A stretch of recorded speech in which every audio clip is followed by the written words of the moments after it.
everybody! Hello, hello! It is I, the Bard of Bardic Logs, and with me, as always, is Darren. Say hello, Darren.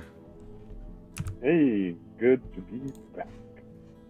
Absolutely, absolutely. Always so good to be here with everybody, all you fine folks. Alright. Can you hear the music okay, Darren? Yeah, I can hear the music decently. Okay, good, good, good, good. Let me get the maps and stuff all ready for the audience, and then we'll get going. But man, I am excited for D&D. It has been, well, since last week. Since last week with the goal of Big Ol' Pickle. But man, it's been a minute since I've gotten specifically to DM. Yeah, it's been a long time since you ran the game. Absolutely, absolutely. And hello, Nadia. Thank you, thank you. All right, let's see. So today, I have I told you the name for this yet today, Darren? No, you just said it's crazy apocalypse shenanigans again. So Yeah, so everybody, including Darren, the name of our thing today is going to be Uncivilized Apocalypse. So it's going to be a very fun apocalypse-based kind of setting. I don't know if you guys can tell by the music and everything, but we will definitely be like scrunching it up after shiz has gone down. Um, so for a quick rundown, because I don't even know if we streamed it last time we played any kind of magical apocalypse, but this is based in a specific kind of homebrew setting that me, Darren, and old buddy Colby, and also I believe Sam used to play as well, called Magic Apocalypse. And the quick kind of rundown for it is magic is all screwy, and it's been like the line that keeps magic like alive in the world has been cut, and that cut and sever basically has caused everything to kind of go all wild. If you're in the middle of using spells, you're gonna be trapped in the spell. Some spells were canceled and like used wrong. Others never stopped going, etc., etc. It's basically just the apocalypse for magic, right? And here we are, all the way over in a city on the south side of a mountain. It's called Alacitas. Alacitas is. Let me pull up on stream here as we get going into it. Alacitas is this town right here. This little small walled off city. Now keep in mind, this city well walled off, it's I couldn't really find any like towns or maps to make it look like this. But Alacitas is not like a very, walled off, secure town.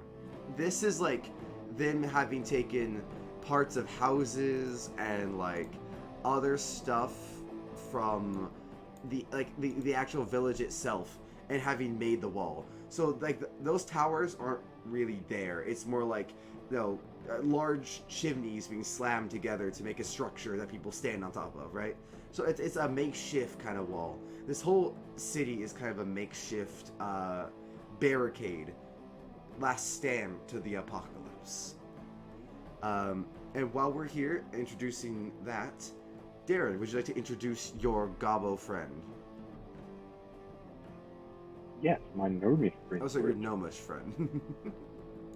So we've got BArdic, a deep gnome who has spent the majority of his life as deep gnome to the Underdark.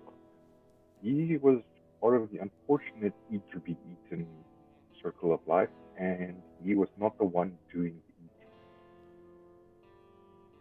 He wasn't the one doing the He eating, huh? Yeah, he was the one being eaten. He was being a gnome. He was small. He was prey for anything and everything from below the world. He's about 4 foot tall, bald as a baby's bum. He's got a earring in his left ear, a ring earring, and he always carries his mace and shield. When he nearly died, he was saved by the most unlikely of sources in the Underdark. He was saved by a human. And from there on, he became religious, he became devout, and he has sworn to be the good in the world that everybody hopes to see. Mm. He basically was tired of like hearing everyone like, man, there's good in the world. Things are good. And he's like, I am the good. Yeah, essentially. I respect that. That's what we call the hustle right there. You're like, you know what? I'm tired of how life is making me feel. I'm just gonna do better. Yeah, he's going to do better, be better. He's going to use his war pick, his shield, and he just wants to live in the moment while not destroying the past. Live in the moment, well, not say disappointing the past, Destroying the past. So he looks destroying. favorably on history, Mm-hmm. but he wants to live in the moment to learn from your mistakes.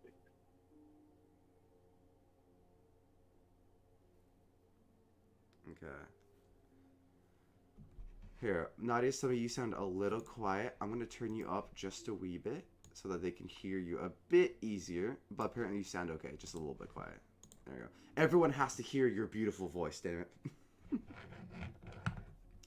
Of course they do. Of course they do, dude. Have you heard what I sound like? I should be a voice actor at this point. You really should.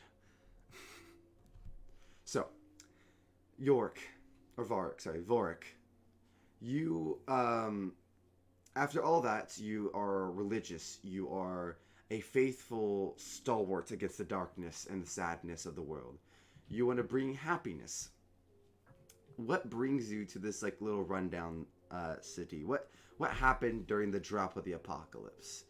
Um, I know that like some intense stuff always kind of happened to everybody. So like you became religious, you were saved. Did that happen during the apocalypse? Was that like part of it, and or was it something different? Where like while you're traveling, I don't know, a treant came to life in front of you, something like that, right? Or it could be absolutely nothing, honestly. Just a little bit of a extra story for you, if you happen to want it. Yeah, so definitely. So he actually got this before the apocalypse itself properly got underway. So while he was in the Underdark, he decided on he needs to get the Underdark's. It's a big place, but there's a lot more going on in the world than just the disappointment and evilness in the Underdark. There's a lot more He to the can, world than darkness. yes, exactly. There's more to the world than darkness. So instead of just deciding to go to the surface, he slowly went up, helping people, slaying monsters. And the human that saved him was a follower of Ilmater, which is also the god of endurance.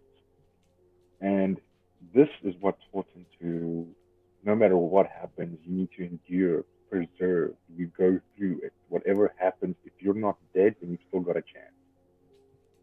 So when the apocalypse happened and everything went to shit, he saw this as his chance. Now he can step out. The people who don't know what's going on, even though he himself doesn't, he now has a chance to be the shining light in the world, as that demon was to him. He never even got his name before they disappeared. Mm, that's pretty epic. I'm not even gonna lie. That's pretty cool. Just the idea that like they just kind of were there and then disappeared. I like that. That's sorry. Sorry. I'll let you keep going. Yeah, so uh, he is not young. He's over the age of adulthood for a gnome. He's around 100 years old. Okay. Uh, so he still looks maybe like he's in his early 30s. Compared to this human that saved him, he barely got a glance of him. And this young skinned, young faced being saved someone that honestly their entire race rarely reaches the age that he is. So he decided, well, if they can do that in the little time that they've got, then maybe I can do more. He picked up the first thing that he saw, which being that it is the Underdark, it's essentially just a pickaxe, but we're using the war pick. A war pick. Okay. Yeah. and he took a bit of stone, a bit of leather strappings, and he fashioned himself a shield. And he decided that, well, I've got a pointy stick and I've got a blunt stick, so we'll beat them into happiness. Okay. He's a very big fan of not killing them. And this happened before He's, the apocalypse, right? yes, before the apocalypse. He's a big fan of not killing someone, but giving them the chance. So if there's a assassin that attacked him, he'll stab him, and then he won't kill him. He'll leave him to save himself. Hmm. He Okay. won't kill a defenseless person. So now tell me how you got here to because so you're surviving in the world. This is like the southern half of the world, right? So like a little bit hotter, a little bit warmer, um, but not quite always like like definitely down to like the South Pole, like about mid south, right? And so coming up from the Underdark and seeing the world, the light, and then only like a month after you see the world starts to go to shit. So, what do you think particularly attracted you to the city? If there's anything in particular that would attract you to a city to wait out a few months, even if it's like I don't know. I like the way it's run down. I get to pickpocket people, right? Like, or people were needing help, and I went there. Even just something as simple as that. What do you think personally dragged you to the city? I believe it was a combination of things. The biggest thing would be it is a poor, rundown city. He feels he can do quite a bit of good here. He knows that not everybody is skilled enough or knows enough about the world. It wasn't necessary before the world went to hell to forage for your own food because you could just go to the market and get your own. Now, seeing this rundown town and how people in general seem to struggle in this apocalyptic world, he's felt almost divine guidance that he is here to not help these people and protect them, but to help them protect themselves, training up some youngins, maybe teaching the guard a trick or two that he's picked up in his time. Mm-hmm. And even if there's not a guard, establishing his own guard so that they can protect their children, their families, and have more than just, and he pokes the shoddily made fence, almost waiting for it to collapse. Like, maybe just show them some workmanship. I can imagine when you got there, it was a moment where everyone was kind of like, "Oh hell no, who's this weird ass little gnome dude coming up to us to try to tell us what to do?" And then like that same dude that called you a weird ass gnome dude gets picked up by like a griffin with three heads and dragged off, and then everyone just kind of looks to you, and then you're like, "Well, shoot, do you want help or not?" And everyone's like, "Yeah, we want help." Yeah, yeah, I can just imagine it being a giant spider with only one eye sitting on the forehead of a dude. Absolutely. And then the Ranger. Yeah, Ranger. Ranger's not here, but man, I do miss Ranger. I miss that whole session. Like I miss that. But yes, um, as you're doing that though, there are three people you have to meet. Let me put their images in chat, and then I will show stream as well. First one, I'll describe it to you. Let me pull up on stream for everyone as well. I could not put this on Roll20. I was just going to put this in Discord. First one is Melvin Grapes. He is I put it in general. He is a rogue who has used to live quite normally. He hasn't always looked like this until the apocalypse. He was not necessarily a wizard's apprentice, like he studied magic. He was a rogue. He went to steal items for a wizard to get like rare materials, etc. He went to go and like he was an ex-pirate, so he had like good like sailing and kind of like people skills and be able to like be a thief, like a proper thief, right? So the wizards saw use in that, and then when things went down, the wizard's potions fell on Melvin and transformed him into this like mutated monstrosity. However, Melvin is possibly, and this is the possibility, the doctor in Amricitas is not the best doctor, right? They're like a level 4 cleric, right? So she's tending to everybody, and when she's trying to check for diseases, because like I said, this is the apocalypse. I don't know if I actually said. I think I forgot to say what the apocalypse was. Oh my god, damn it! No, no, you didn't. You didn't. I'll You, say it you in a didn't. second. I'll say it after I introduce Melvin. Melvin basically has an immunity to the apocalypse, the disease that is a mutation of his genes to cause immunity to natural immunity to the disease. So they want him to be safe, so they can like study him and get him also just in general to better doctors. Um, and him along with two other people, I'll introduce the two other people in one moment, have to get through a mountain to get to the other side of the mountain to get to the walled city of Willifort. And the reason they want to get all this is because the apocalypse.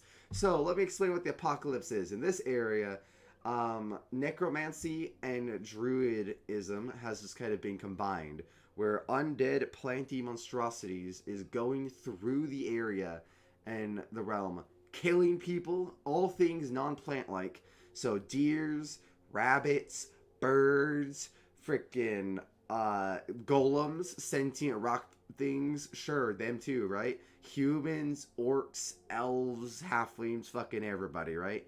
Everybody who's not a plant and literally has like petals and is a four-leaf clover. They get turned this disease that like just ravishes them, and a lot of people say that it's almost like the disease kills them and the plants take them over. As roaming the area and the countryside, numerous sightings of plant-like zombies are going around killing villages and eating people. Skeletal remains and corpses held up by roots and vines. It's this disgusting amalgamation of a disease that wants to wipe you out, and then a monster that comes after disease to finish the weaklings. And that is why people want to go to Willowfort. Not just because it's like scary and that like stuff is going bad and want to be extra safe, but because like this place, Astrocitas, they don't even know if it's going to hold, if it would last, you know? And that's why they want you to transport Melvin here. As long as, along with Melvin, they also would like you to take Mikhail Krubs. Is that the name I gave him? Hold on, let me check. It's Mikhail Kingston. There, Mikhail Kingston. Mikhail Kingston is a rich, wealthy-born ranger who keep in mind, yes, he is. You are being paid to take him. His dad sent an offer to the town, the mayor or any guard, and said anyone who's willing to take his son will get a 50,000 gold reward to make sure that Mikhail just gets to Willowfort safely. Holy fucking hell. Yes. Now keep in mind, that's a lot of money. That's a lot of fucking gold. That's fucking legendary item levels gold. Yeah.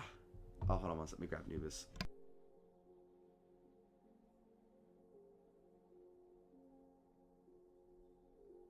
Sorry about that. Nubis was trying to like turn off my computer. So, but yeah, right. So that yeah, that's like legendary items level of gold. That's a lot of gold. On top of that, the father ensures in the note that his son is a ranger and does in fact know how to scout through the local forest. If you happen to want to go through the local forest, he would be the one to know the path. So he's also able to hold his own, which is one of the reasons you probably decided to take him. Is that even though it's worth a lot of money, he's also not a weight on you. Yeah. And then the final one, your final escortee, is a druid by the name of Reyna Lovings. She, at first, when you first met her and you were being propositioned with this escort mission of sorts, we'll get to how you were propositioned in a second. We're just going to get to these first. She surprised you as you thought she was alone, but then suddenly, evaporating from the smoke, that tiger with giant fangs comes out from behind her. The fog itself of the dewy morning obscures it. As you see, it's not unlike the dire wolf. It's not like a physical wolf.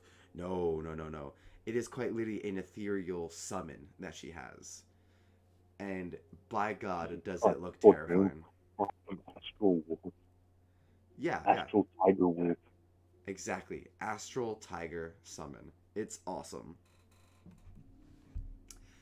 Then, how I imagine all this went down is that you're helping the area, and you become kind of the go-to or de facto kind of like leader of this area because, uh, well, many reasons. I mean, frankly, you are the one who wanted to be in charge. You're knowledgeable. You're able to handle it. You know, the things going on. You made stuff better. You double reinforced the walls. Any walls that had like because there's like say taken from a house that had windows, you boarded up so that you couldn't go through. You said, I don't want like points to go shoot a bow through. I want points that they can't come through. You know, stuff like that. And then one day, the letter comes through from Mikhail's father. Mikhail's father, uh, you know, is, like I said, willing to pay 50K, is asking for a son to get to Willfort, and then the muttering start going on. Willfort still stands? A man says in distance. Oh, we thought it fell. Everyone starts muttering. But we have to go around the mountain. The mountain's difficult.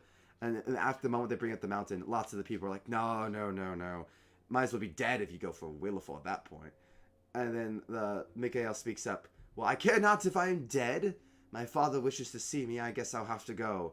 He turns around, kind of just looking amongst the entire town here. Then looks to you. I know you are of, well, responsibility now, as you are kind of the caretaker here. But, I mean, I feel like these people could handle themselves. Would you mind, you know, Vorik taking me? And with that, as well, maybe you show hesitance at first. You're like, well, no, I do have responsibility here. But then Reyna steps out. Actually, I would like to get to Willfort as well. My findings on these plants, I've been studying them. I feel like I could, she's a druid, by the way. I could help keep people safe. I feel like I might, if I can just get the right equipment, like magical equipment, I could find a way to reverse or even control the plants to help keep people safe, at least in the local area. And then finally, the doctor steps forward. And I, Vorik, hello, it's me. Just to add on to this escapade of trying to convince you to take them, young Melvin here, as she pushes forward Melvin grapes, mutated. Lots of the people go, ew, gross, like kind of disdained by Melvin and how he looks. And, not fairly, of course. There's been so much gross shit going on, it's kind of unfair for them to judge Melvin, but they do. And with that, she goes, he is a mutant. He has issues, but these issues also breed immunity. And I do not have the equipment here to even really check if he has the immunity. So, therefore, I would like you to also take Melvin. And of course, it's not just the three, right? It's not just Deus Ex Machina. Oh, the three happen to want to go. Other people also want to go with you. A farmer and his family are willing to pay you 500 gold to take them. But that's not nearly the 50K, let alone they'd drag you down, unlike Mikhail, who's actually able to keep his, hold his weight. Like, a lot of people are wanting to get taken. So you take a moment to deliberate. You're in your little office, I would say, in the town center. They definitely set you up with a small office. And from this point, I'll let you choose. What, first off, how would you like to describe your office? How would you set up your office in the little town center-ish, kind of like at this big building over here?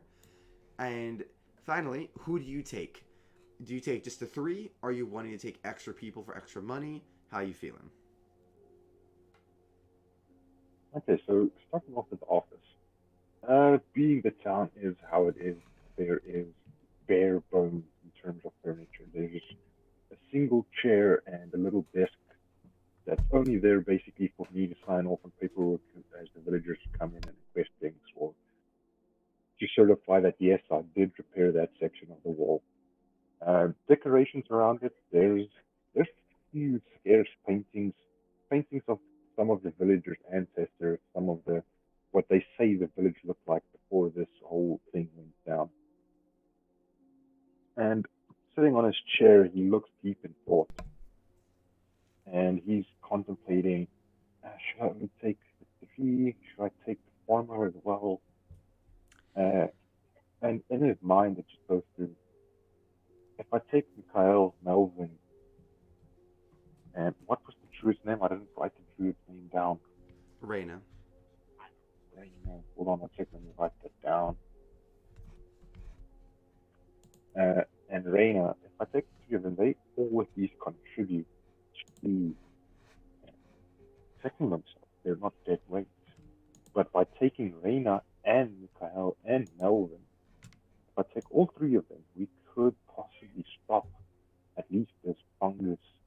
It's quite literally, it seems, eating our dead. No burial rites, nothing. He mulls over this for a few hours before just standing up and deciding, if I take the three with me, I get enough gold to bring back and get what we need.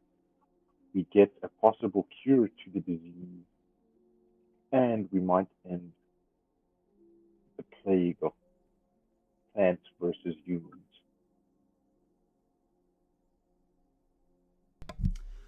Okay. Okay. So basically, just take the main three.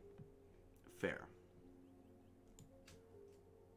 Now, with that, um, you look at a map on the wall, like a map on the wall of the local area, right? I don't have a map, as I tried my best to look for like any map. God damn it! But the best I have is this to show you, is that here's the village, right? And then there's the mountain. That's like the best kind of representation I have. Is that like, Honestly, that's not too bad. That still looks good, dude. thank you, thank you. So there's the mountain. To the right is the forest, as you can tell, and then you can't see because of the angle. But to the left is oceanside and water right by it. So if you can choose to go by the water side, if you want to go around the mountains, you can either go by water and find maybe an abandoned boat or anything there.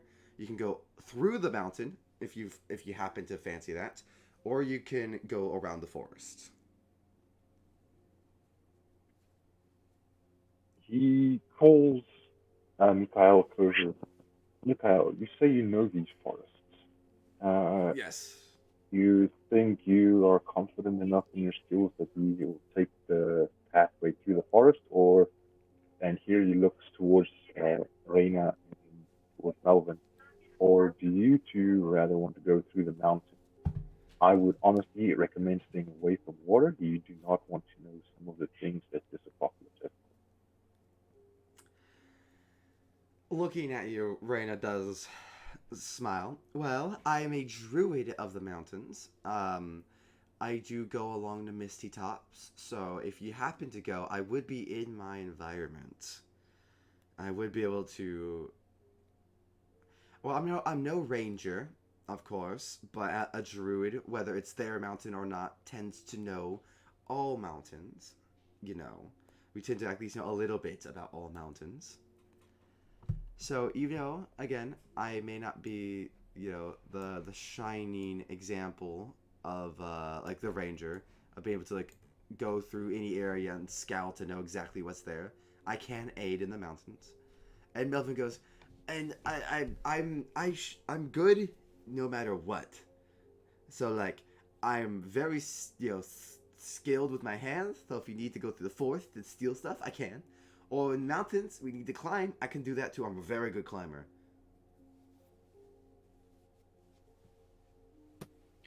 I think you've got the right idea there, Melvin. I think let's continue on through the forests. I think Mikhail can lead us through. He's quite adept, and I will spend everything I can protecting the three of you. It seems like this is very important. Indeed, indeed. What, Darren, real quick, what did you change about your set? You just got way louder and clearer, like legitimately clear. Oh, that's very easy. It changed for some reason to my fucking headset microphone instead of my professional microphone. So you're using the wrong mic this entire time. Yeah. No. Yeah, even Nadia says you sound so much better. Oh my goodness. That is so unfortunate. C'est la vie, but at least now it's fixed. Yeah, c'est la vie. Aw, cute. Alright, well, at least, Nadia, let me know if he sounds too loud or too quiet. I adjusted him, at least he sounds okay for me. So if it sounds too loud or quiet, let me know. But we shall continue on. So, they look to you, very happy that you said that you would take them. They're like, yeah, like, oh my goodness, like you have to understand that, like, until you came along, there weren't exactly adventurers here that wanted to help these people, right? They were like, they're level 3 because they got themselves here, pretty much, you know? Like, Mikiel has pretty much just recently heard from his father, um, you know, like, about coming to Willowfort. He only recently realized his father was alive. Reyna has been going around trying to protect people from the plants. Melvin has been doing his best to, like, scavenge local supplies for the town, right? Like, until you came along, there really wasn't like a guild of adventurers run by Lavender Storm or something, right? Like the people were fucked pretty much. So they look at you very happy, very just like, thank God we have someone of power who's wanting to help. You know, thank Paylor, and to the point where Melvin actually uh, gets on his knees, and not in like a groveling way, but in just a very genuine, like happy way. He grabs your hand. Thank you, thank you. I'm very grateful. Vorik puts a hand on Melvin's shoulder and slowly raises him up. There is no need for such things. Let's get there safely. That's all the thanks that I need. Hi, let's do it. All right, so they all stand up. I guess then we shall go tomorrow morning when the day is bright and the night does not cause unneeded fear. They all look out, and you guys can see almost like a fade out with the movie. It goes from the window, and as you can see the night surrounding you, it fast forwards until daytime, like a uh oh my, I was about to say time scroll. This time passes like a classic video game where time passes. Woo. It becomes daytime, and as you wake up to the morning, you smell something interesting. You smell a roast. It's not supposed to be a roast. You don't have any. There's nothing supposed to be going on. You look out as you come out, Vork. You see a going away party. Not like a big party, just a little thing. And the roast they have is the tiniest little, like, it's like a few chickens, you know?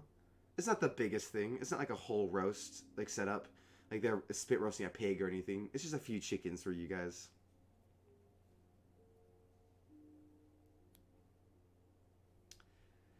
As you, as you see this, a lot of people gesture to you. Do you join them? So Vorik gathers up Mikhail, Melvin, and Reynos. These people went through a lot of trouble for us. They do not have a lot extra. The least we can do is enjoy their hospitality before leaving. Mikhail nods his head. I agree. I agree. These. I I helped them raise those chickens, and so I know they're healthy, and I know they did them well. So I know that means a lot to them. And you're right. I could not fathom offending these kind people. The rest of them kind of disagree. Reyna just nods her head quietly. Melvin is excited for chicken. So Melvin's like, yes, yes, let's eat the chicken. Yes, do not offend them. And so you guys go over, and I will say, look, it's medieval cooking, right? It's not like the best chicken in the world, cooked by peasants, but like Technically, it would be the best that these people would know. exactly, not like hell they would know. And in the Underdark, you don't eat chicken, you eat whatever is alive. So it might be pretty good for Vardic too. Honestly, you're right. Considering that what Vorik has had to eat most of his life, probably is pretty epic. Like a roasted chicken, fully roasted, slow roasted throughout the morning. Oh, delicious. Yeah, Absolutely he's fantastic. probably like, this is what people do when they like someone and they leave? Hmm. I should leave more often after getting people to like me. That's a funny ass.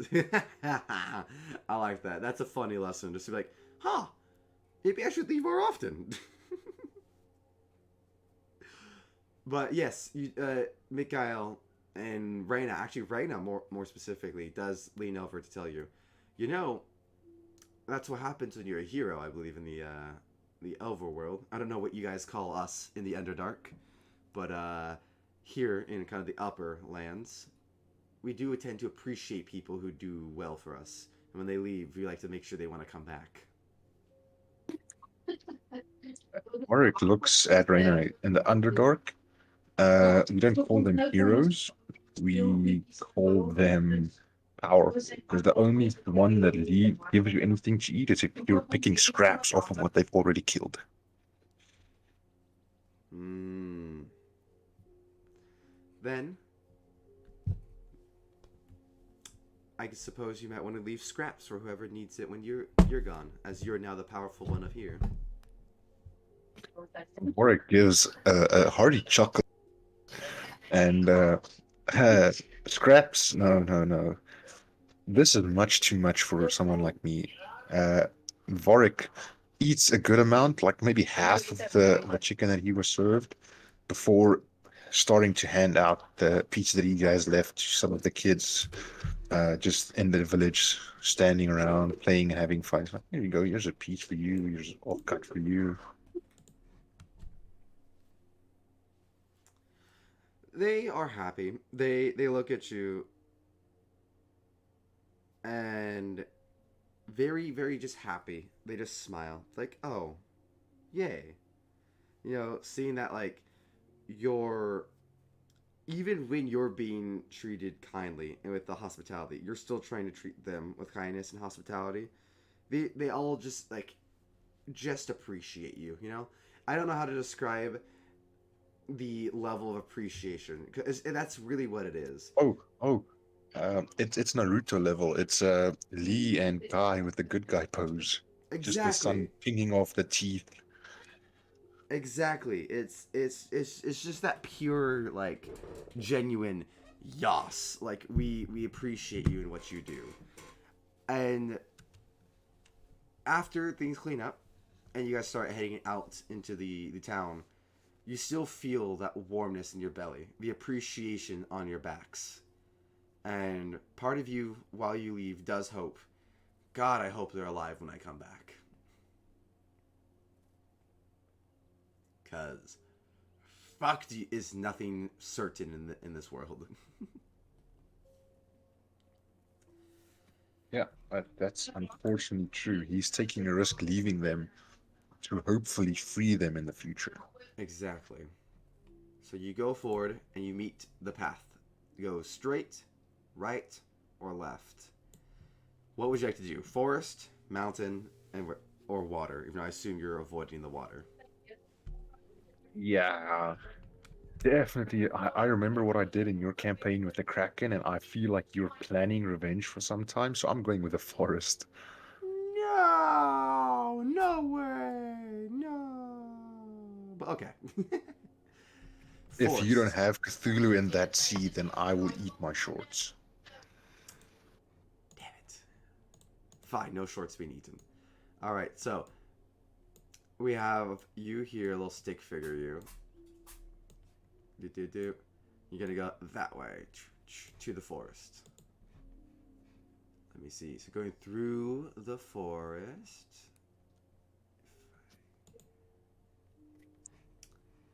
Why No, didn't mine? no. You didn't change it yet. Oh, There we go. there we go. Because I'm still on the first scene.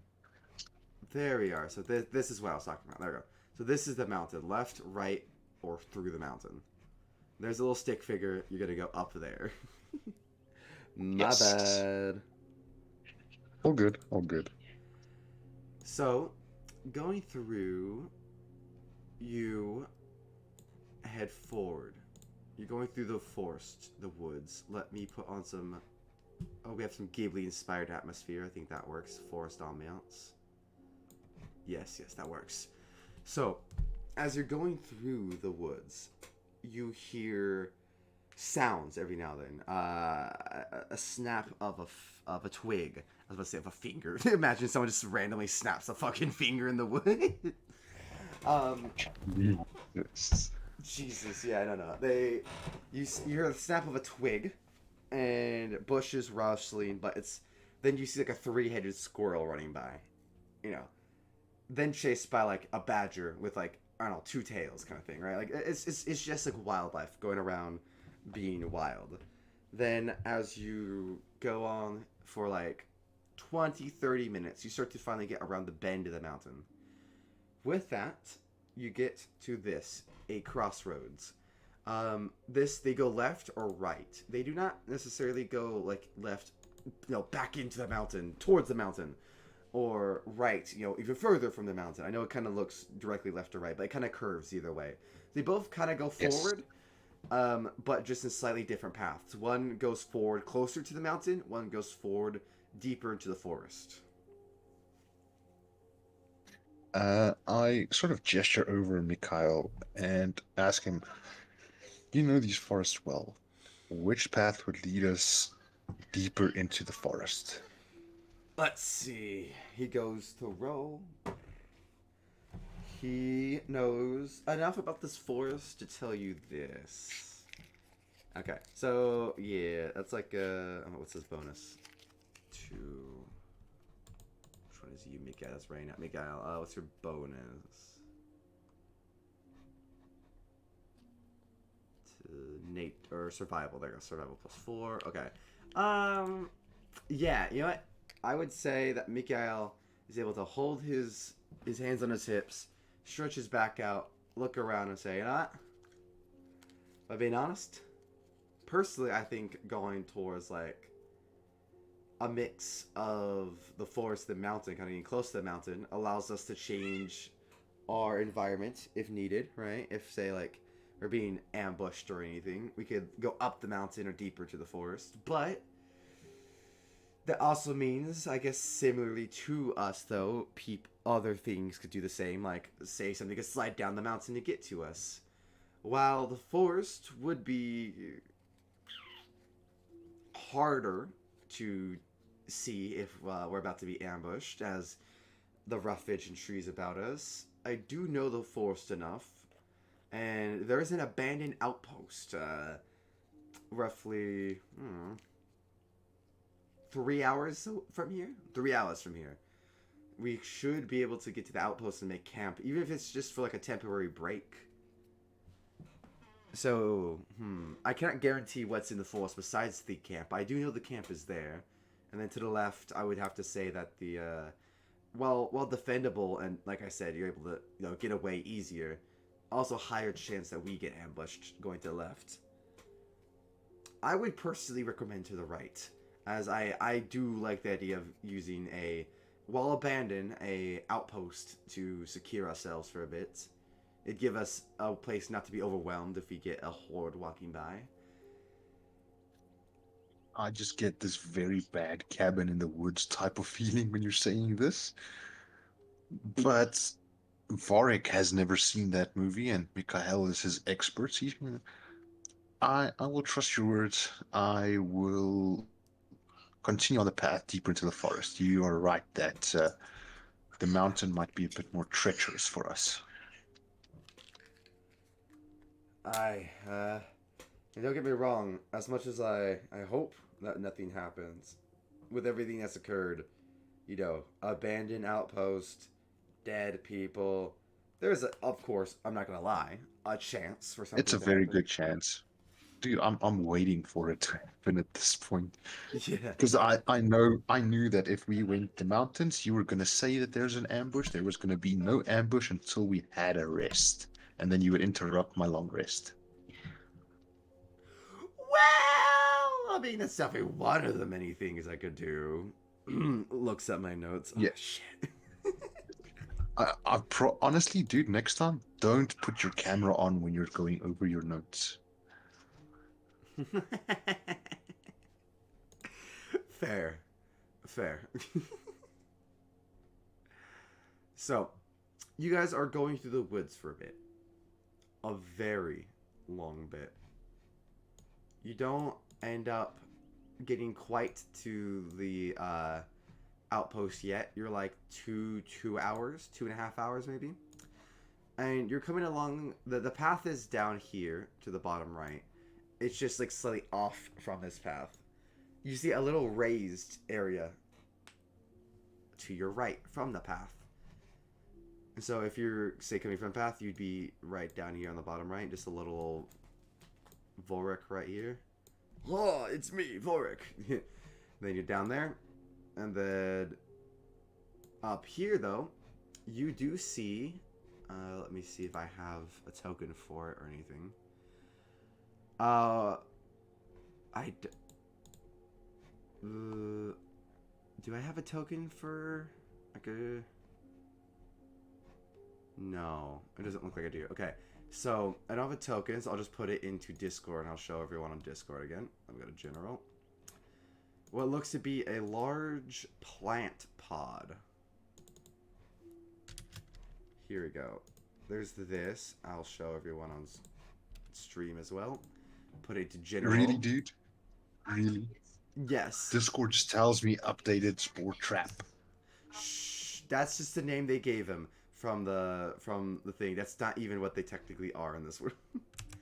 That's just the name they gave him when I went from the monster guide. So here it is. This thing is, yes, a spore. It is called generally a spore trap. Not that you know that knowledge. It is just a large bulbous thing there, holding several corpses upside down, just hanging there in the middle. With that, let me go back to the map. I'll circle where it is.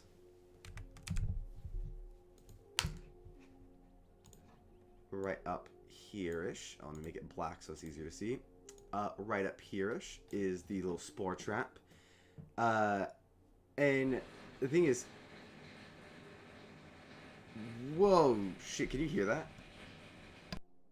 Yeah, I heard that. Whoa, I don't know what the hell that is. I'm gonna go see what the hell that is. Well, I'll be right back. Phasmophobia IRL. Right, can you guys... Oh, God, I don't know if you guys hear that on stream, the rumbling. Oh, my God, what the hell? Okay, I'm gonna be right back.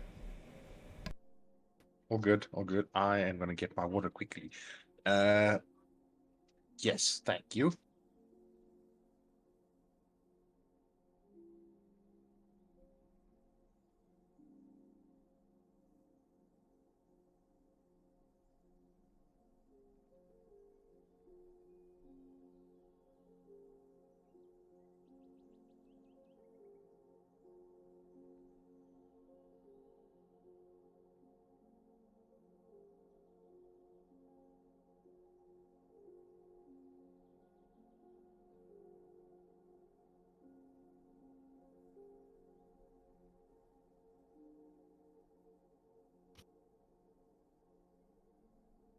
Alright, hello, I'm back. Sorry about that, everybody.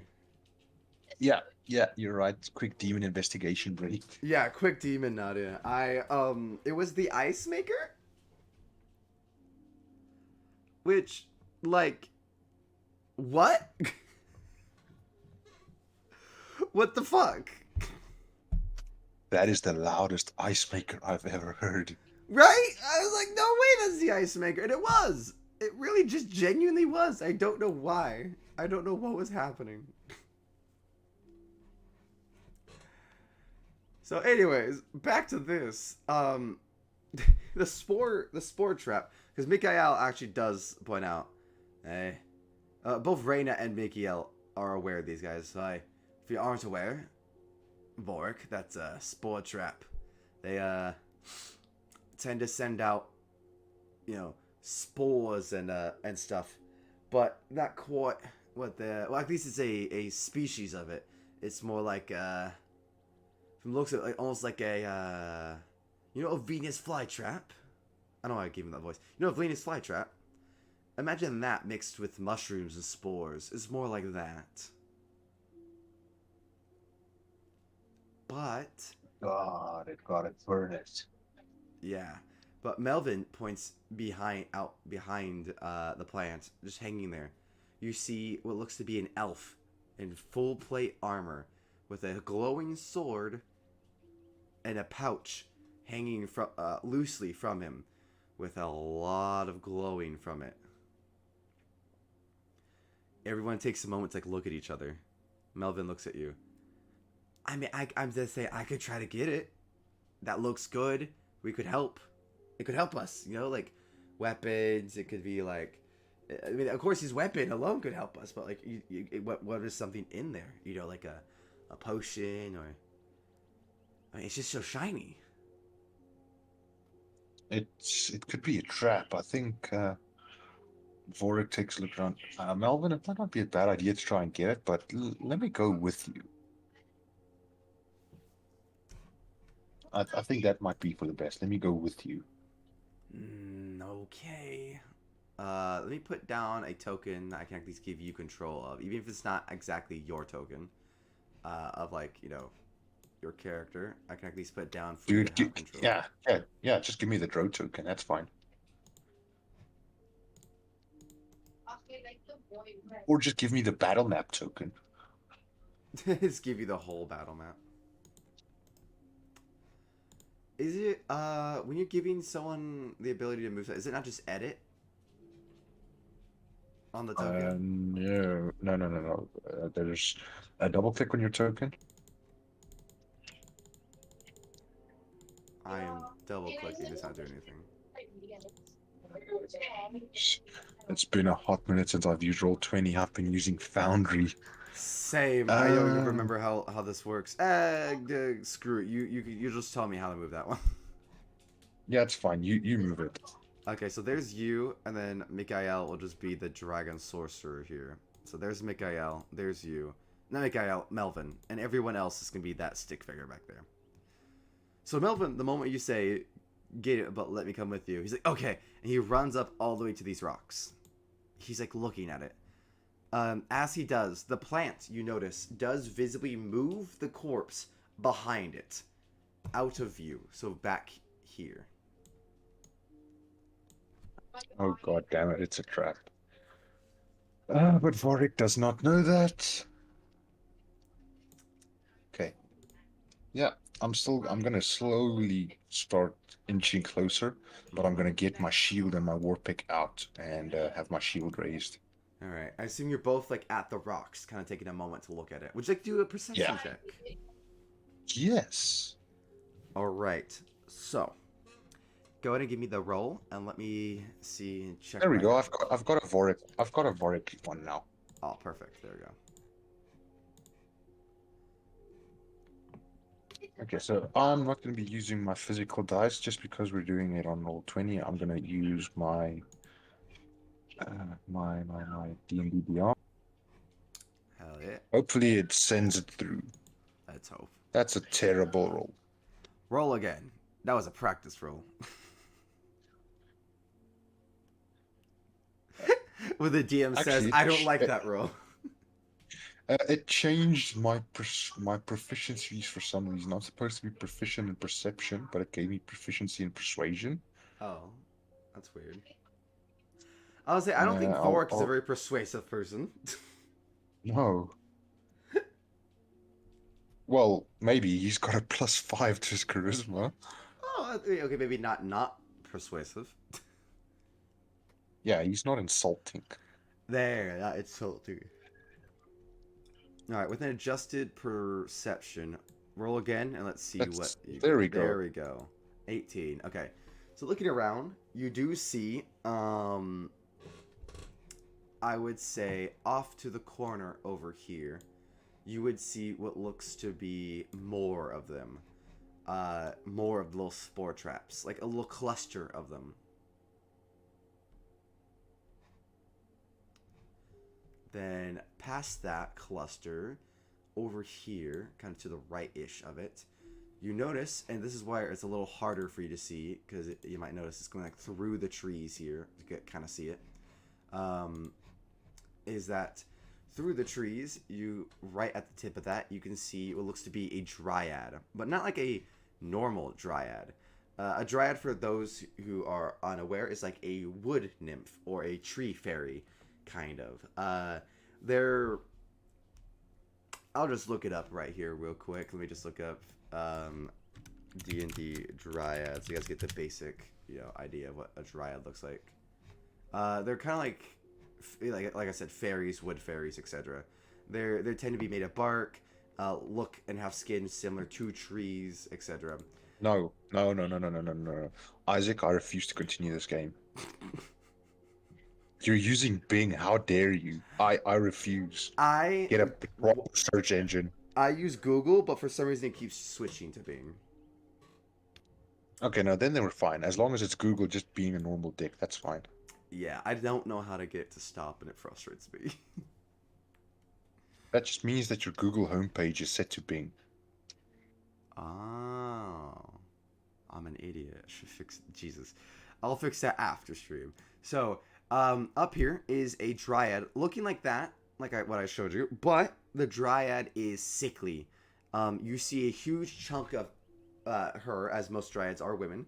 Her bottom left side is gross and sickly. It's like a chunk missing. How do I describe? Like, it's not like she's missing.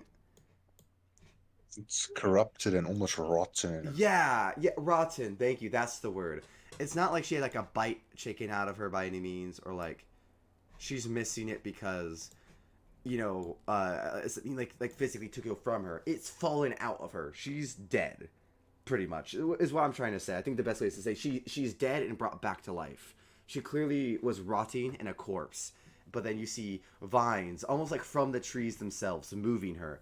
And as they move her, you see the spore trap itself moves as the corpse itself is carried and dropped off back here, as if it's being defensive of the corpse.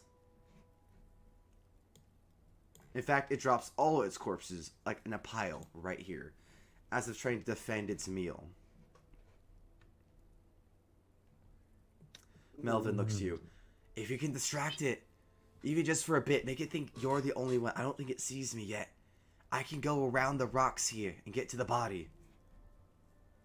I'll just have to go like below, down here, and go around. So Yorick just gives a little nod. It's like, well, okay. And whispers, you do that. Get ready, because I'm about to. And he just shouts, Leroy Jenkins, and charges in. Hell yeah, I imagine you charge us right up to it as Melvin's like, oh god, and does like a little jump and roll this way. Exactly. And let's roll initiative. Alright, never mind. No spooky forest. Forest combat music. Yeah, it's a 12 on initiative for Yorick. You only got a +2. There we go. Only a +2.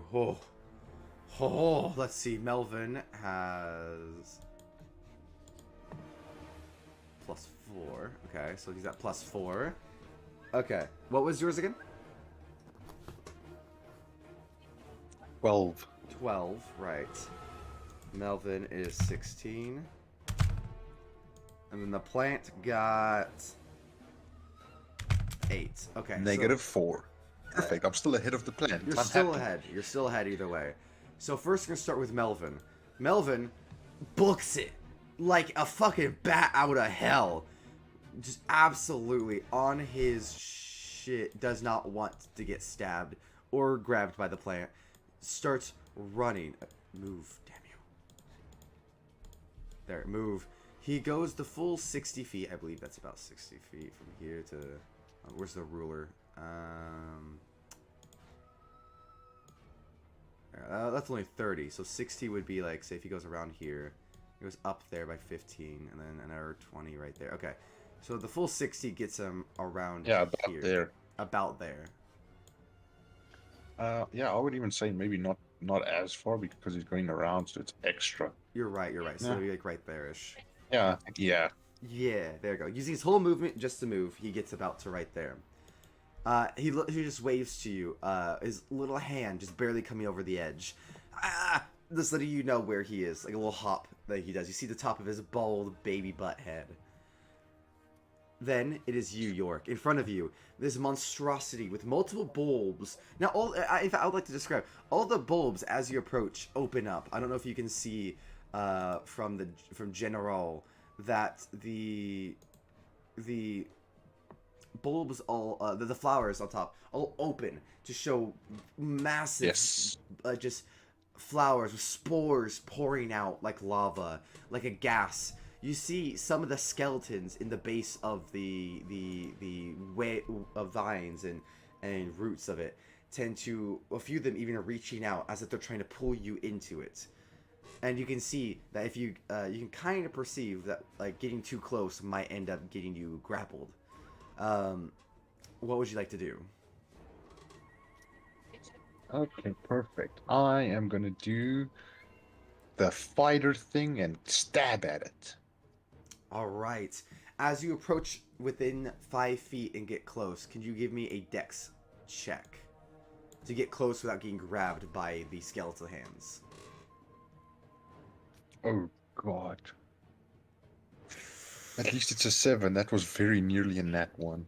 Yeah, that would have been terrible, a nat 1. You get grabbed immediately. The moment you go to swing your sword hand gets stuck and caught mid-swing as the skeletal hand grabs you. You're gonna continue through with the swing. Hold on. Sorry. Was that just a dex check or a dex save to miss it? Dex check. Damn. Okay, perfect. No worries. So as they grab you, you continue to swing, pushing past the arm. You like wriggle it off you and swing again. You go ahead and give me your attack roll, and that will go as normally. But you are considered grappled by the skeletal hands. Damn, dude. That's luckily I now have 2 attacks. Yay! Because that first one just slams his head into a skeleton. Or slams the pick into the head of a skeleton that does not matter. But that second one... Second one's a 17. You wriggle forth from the skeletal head that you got stuck in, pulling it from the eye socket. You lean back, you slamming it into one of the bulbs. It writhes, making the sickly kind of like viscous sound as the goop from it spills forth. Go ahead and roll me your damage. Perfect. So I'm also going to be pumping in a divine smite. Perfect.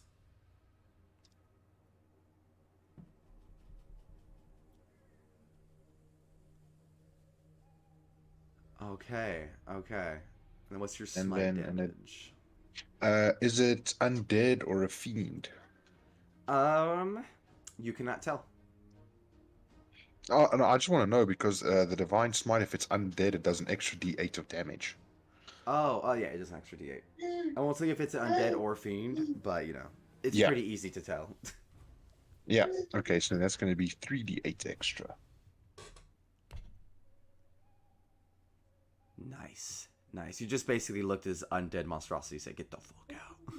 Yeah, so that's in total going to be 16 points of damage. Okay. 5 piercing and 11 radiant. Okay, so you deal damage to the bulb, you rip off a few things, and the radiance splatters like a sonic boom, destroying that one flower that your pick was in. Also, destroying several skeletons.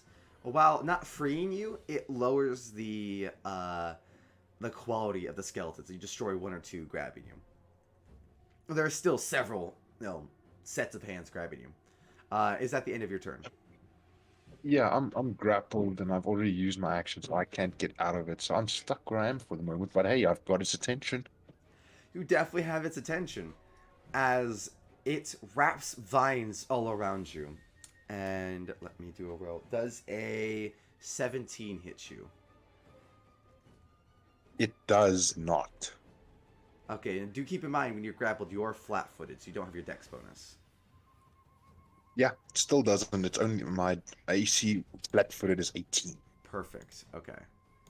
Then in that case, it goes to wriggle the vines around you. You slam your pick onto the vines, not even letting it touch you. As it then, because you're grappled, so it tries to like strangle you basically, but it can't. But the skeletons, on the other hand, start biting you, clicking at the bones and such, as all of them start grabbing you and biting you, ripping and tearing into your flesh. Because you're grappled, this is an automatic success. So this is going to do 2d8 damage. Let me just do the roll in here. 8. You're going to take 10 damage.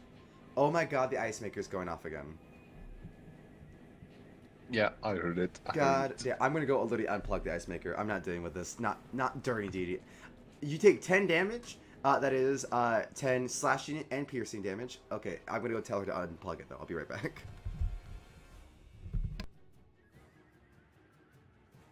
Oh yeah, but that's fine. I'll get back to you on that now in a second.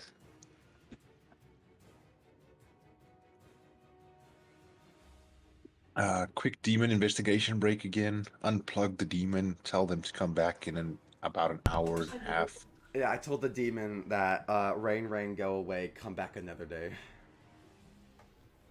Okay, so it's not applicable for the automatic hit. But the rare item that I took, Yes, the cloak of displacement. yeah, it's disadvantage on all attacks against me. Yes. It doesn't apply on this one because it's an automatic success, but just I didn't take note of it for that first one.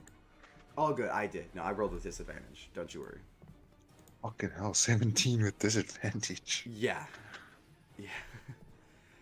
Is it like a? I think because it said towards grapple targets, it has like a plus like 10 to it. So yeah, it had a bonus towards you because you're grappled specifically.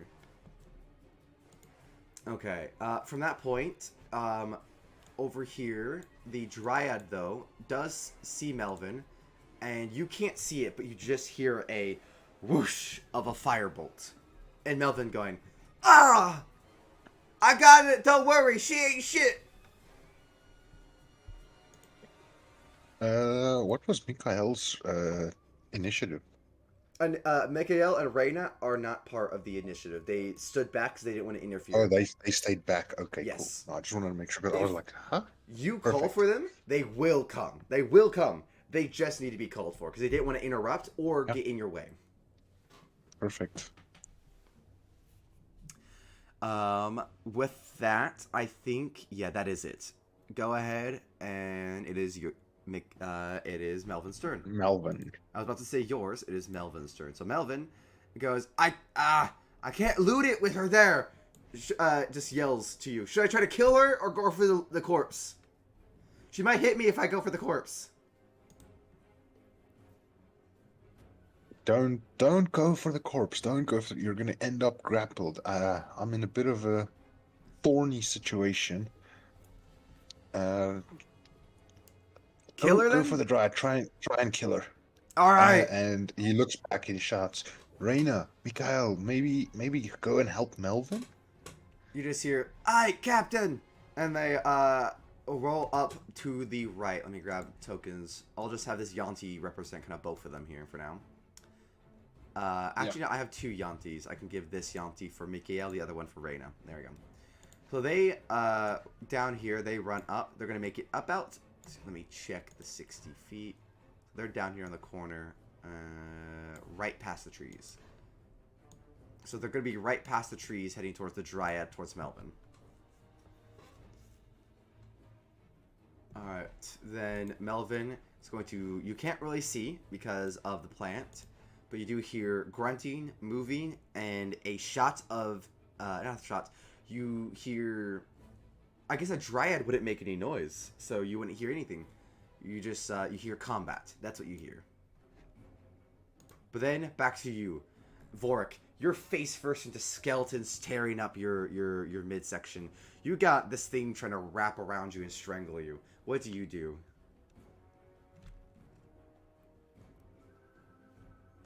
Yeah, there's not a lot that he can do where he is at the moment, so I'm gonna use basically what would have been an attack to try and ungrapple myself from this thing. Okay, keep in mind that's a full action, so that attacks go Yeah, together. So that would be yeah, both attacks. yeah, Okay. yeah. I know that's why I said I'll still probably have my bonus action, but I'm gonna try and get out from it first. Okay, cool. Just clarifying to make sure. All right.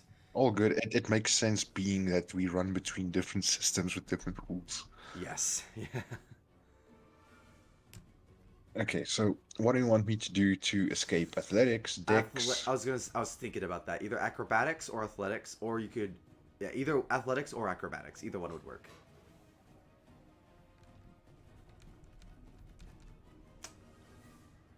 Okay. Just give me a second.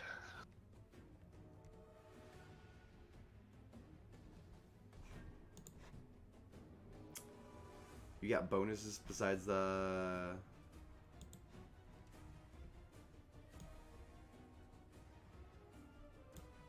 Besides the 5?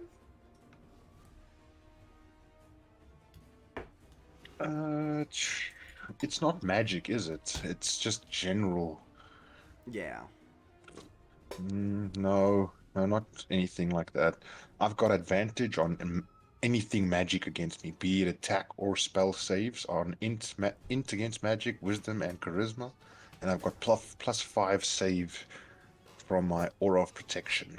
But Ah. nothing for athletics. So I've got it on saves, just not on dex checks. Mm-hmm.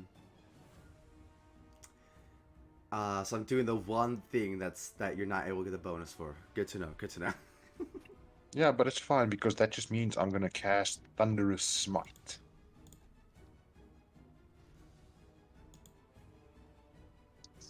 I mean, how? Yeah, it's a bonus action. But you have to attack with it. I believe smite is added onto an attack. If it doesn't Oh, hit, for fuck's sakes, I keep forgetting about that when yeah, it's a spell. Okay, and it was such good damage. It was max damage. that really was good damage. Yeah. All right, so you don't get out. You struggle for a second, Yeah. but keep in mind, I will say this: not by much. You don't lose by much. You do struggle, but a few of the skeletons end up letting go, and you're able to kind of get looser. It's not just is it progressive, like progress towards getting out, but you're also technically when you did your smite earlier, you did destroy a few skeletons, so it is easier to get out. All right. Other than that, if you want, I'll let you do another chance to get out with your bonus action. Um, I'm just trying to look at my features to see if I don't have something else. I've got an aura of protection and an aura of warding, but neither of those help, so let me try again. Let's do athletics. Okay. Keep in mind with the doing it off of bonus action, it would be slightly hard. Oh fuck it, it doesn't really matter. So you say, "Ah, I pissed." You step on that skeleton that let go that I mentioned. Yeah, you hop up, and I need that badass music to get back up to tempo. There we go. And so you hop up, doing a backflip off of the skeleton. I would say you actually end up like over here, just out of reach for all of them again. You are Yeah, that free. was the plan. You have your movement still. You are free. What would you like to do? Would you like to see what the hell's going on over here? I was about to say, since I now have my movement and I'm just out of reach for them, I'm gonna go past these rocks, sort of like to the back. Yeah, sort of like that. I think that's about 20, Yep. 25 feet. We could say So running 25 around if you the just edge. hop over the rock. Yeah, 25 is fine because I'm just gonna hop over to the other side so I can look at both of them. Yeah, so basically what happens is you're out of the range of skeletons. you can still get vine whipped, but you're going like past the vines. You're whipping underneath, ducking them. As you jump over the rocks, you go look over and you see Melvin is literally hunkered around the corpses, using it like cover, like a third cover. The Dryad up here is firing, bolting down at him. You see it's gone up into the tree, in a tree branch. And you see these two very rapidly coming around the sides. Their initiative, let me roll for them, is 10 and 17.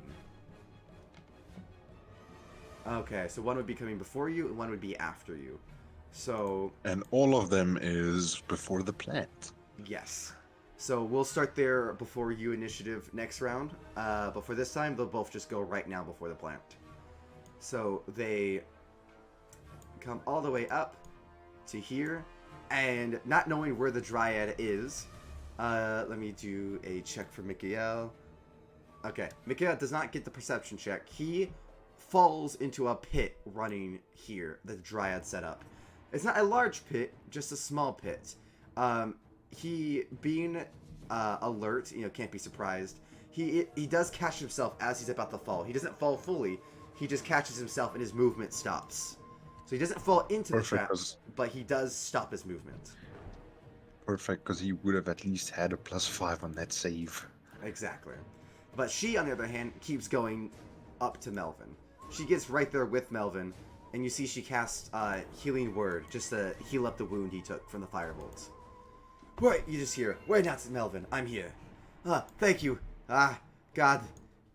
This is a little hotter than we thought. I didn't expect the Dryad over here. My God. Then it is Melvin's turn. Melvin, you see, hoist up his hatchet, flips it in his hand, comes up and throws it. Let me do a roll. Ooh, only a 5. Melvin yifts the axe. It goes past the Dryad as the Dryad notices what he's trying to do. You see that he was trying to ping the branch underneath her to make her fall. He couldn't, and so it goes into a stronger, bigger branch amongst the inside of the tree. Melvin discusses, "Damn it. I got nothing else." Alright. And then it will go to the plant's turn. The plant, you see, Vorik, you turn slightly. As you see the entire plant shift. Literally shift. It can only turn about 15 feet. So it's from going facing down, let me show with like little marks. So from facing down this way, it faces now this way-ish. With that, it can't reach your mates and at all with the vines, but it can still see you. It whips the vines out trying to hit you. Disadvantage.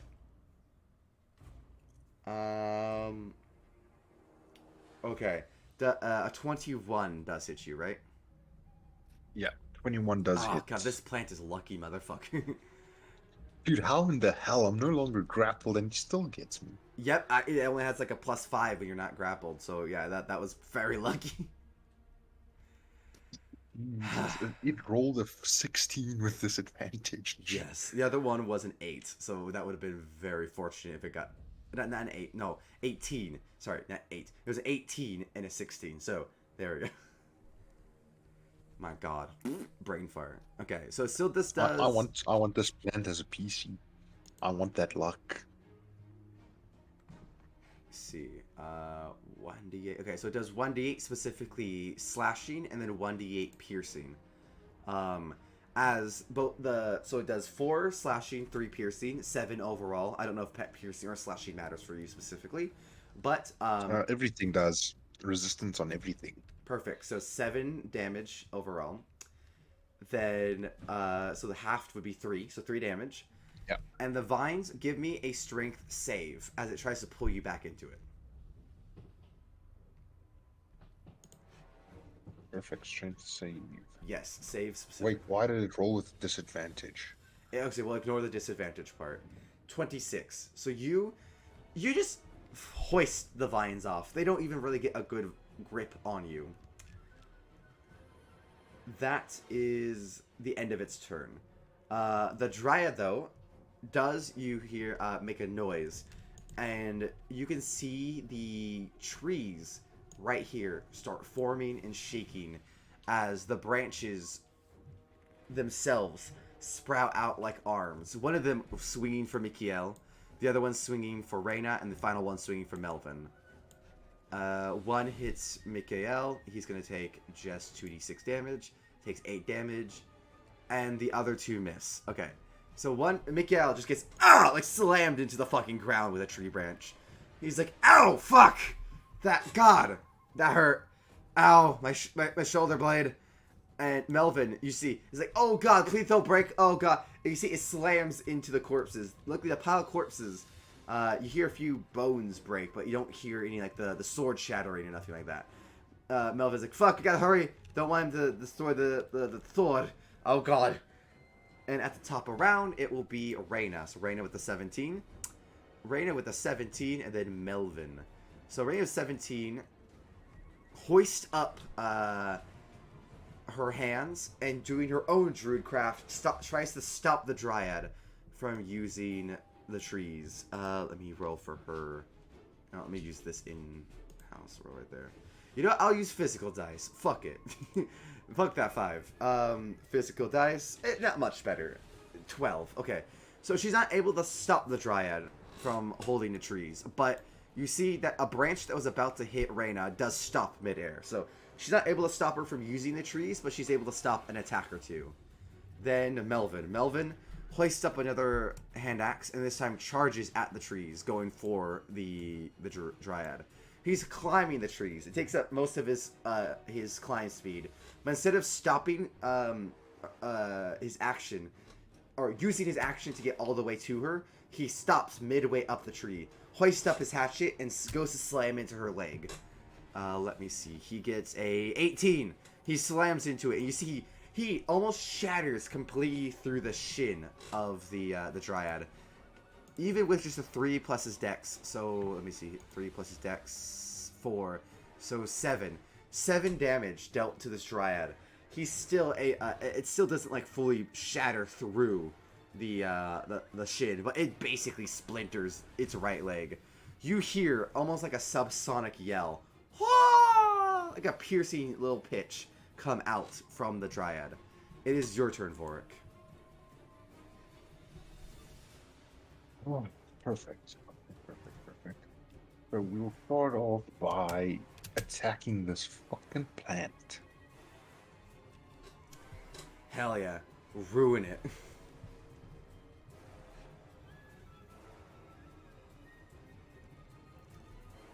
Alright, 15. That does, in fact. And a 19. Yep, that hits. Both of them, I do Both believe hit. it. Yes. Perfect. Okay. Are we gonna go for another Divine Smite? Yeah, why not? Might as well. Only on... Yeah. Actually, what I didn't do is... Oh, I did. I just want to make sure that I marked off my Divine Smite. Perfect. So... So yeah, go ahead and roll both the damage as you basically charge this thing. And as you get close, once again, give me the dex check to make sure you don't get grappled again as you get close. So it's gonna be 25, but let me do my dex check first. Mm-hmm. What in the fuck? You just needed to get above 10 for this. As you destroyed Dude, another set I'm of gonna skeletons. use my physical dice. Fuck this. Yeah, go ahead. Roll again with your physical dice. I want to see what happens. Because an 8, oh my god.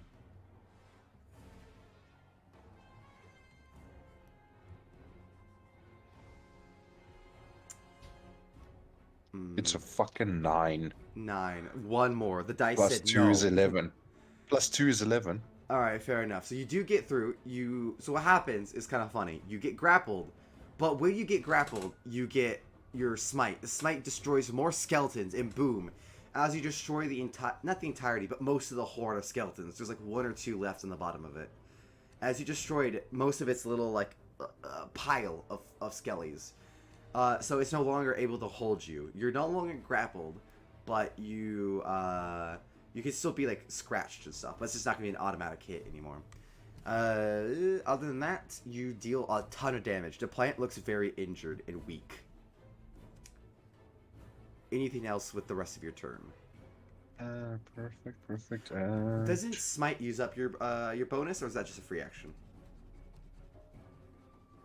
You won't believe me, but that's what I was about to check. So it looks like it's a free action. It's only when Epic. you use like Thunderous Smite or something else where it's a bonus action. Normal Smite seems because what it says is when you hit with a melee weapon attack, you can expand one spell slot to deal extra damage to the target Perfect. for each spell level. So yeah, still got the bonus action. Sweet. Let's see it. What you do then? Very I'm casually gonna chugs a potion. yeah. I don't have potions. Oh, lay on hands. Wait, is that bonus action? No, that's action, isn't it? It's an action, but I do not believe that I need. I'm still nearly at full health. Thank the True. Lord for resistance to everything. Um, I think for the moment I'm not gonna use my bonus action. Wait, where's your resistance to everything again? From the aura of warding. Or of warding, that's right. Uh, Crazy ass ability that is.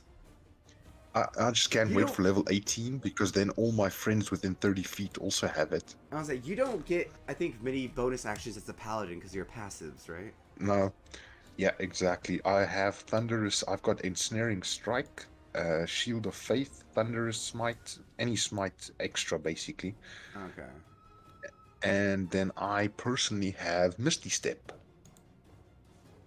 Okay, so in that case, we'll probably end your turn then, as you can't really do much else, huh? Yeah. Yeah, I'm not gonna move. I'm happy where Okay, then we'll go to Mikael over here.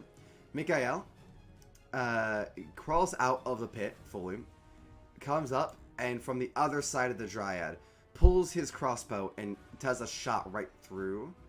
Yep, right through the head. You see, the bolt pierces its eye. It lets out a shriek. But unlike a normal Dryad, it's not really affected, as you can kind of assume it's undead. So you have to kind of destroy the body. So even though it's like definitely damaged, going through the head particularly didn't do much extra. Mikael just kind of looks unnerved, like ugh, God. As you. he yells out, I can see his brains leaking out. I'm so regretting my choice to do the Paladad thing instead of just going pure pyromaniac wizard. Would have been helpful. Honestly, being undead, the paladin does good damage. I got 25 on the last True. one. That's decent. True, that ain't bad damage. That ain't bad damage. Now, speaking of not bad damage, the Dryad, panicked, does the last thing it can think of to do before it gets destroyed. It just wails, and all the trees slam down at once, dropping it to the floor, as is right in front of Melvin and Mikael. But all the trees slam down. Let's see, they need to do a dex check. Melvin is the only one that's free. Mikael is just getting pounded down. So is Reyna. Okay, so the rough can take a bit of damage. They take 18 points of damage, 4d8 damage, as the trees themselves, the logs, slam down, slamming Mikael into this other tree. Reyna gets slammed into the wall. Ugh! But then you see the druid is now on the floor, exposed. But you don't have time to pay attention to what's happening to them, as the plant itself rives at you, and it cannot hit you this round. I'm not even going to ask if it does. I know that you have a higher than 16. The 17 didn't hit you, this won't. Yeah. And then the skeletons, also with disadvantage, also cannot hit you. Holding your shield up, you're just having them bounce off your shield. That's why you're able to glance back and see what they're doing. Melvin says, Vorik, you should, maybe screw that thing. Come down here and help us finish the Dryad. As he says that, though, it goes all the way up to Reyna's turn. And Reyna has had enough of this shit. She says, fuck this. She does Druidcraft and gets an 18. There we go. That's what I'm talking about. She takes the tree that just slammed down and slams it onto the Druid itself. You see it gets crushed, and as it does, the Spore Trap and everything else around it does not wriggle away. It just becomes passive. writhing from you. In And fact, initiative and ends then as the spore trap runs away. Literally, the thing sprouts out vines and goes to try to start getting away from you. Give me an attack of opportunity. I was about to say, screw that, it's not going anywhere.